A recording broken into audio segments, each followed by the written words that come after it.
Ma non si spacca nessuna Italia, noi stiamo semplicemente dicendo è ora della responsabilità. In un paese dove si sprecano 30 miliardi di euro all'anno, è ora della responsabilità. Si addensano bugie, falsità, distorsioni più o meno in buona fede, fraintendimenti all'orizzonte dell'autonomia chiesta da Veneto, Lombardia ed Emilia-Romagna.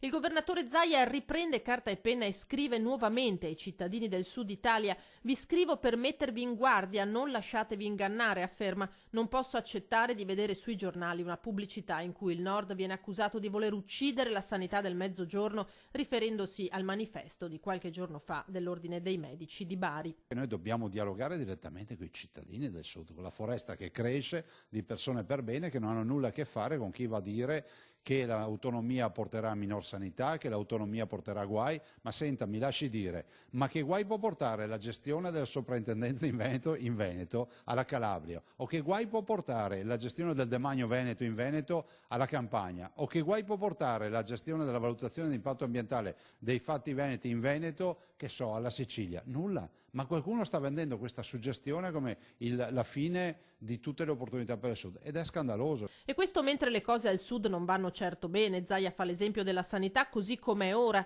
È incredibile, dice, che venga ritenuto normale prendere un aereo per andare a curarsi laddove è possibile. Cosa dovrebbero fare quindi i cittadini del Sud? Io dico, prima pretendi una risposta per quello che oggi non c'è e dovresti avere, caro cittadino del Sud, lo devi pretendere dalle tue istituzioni.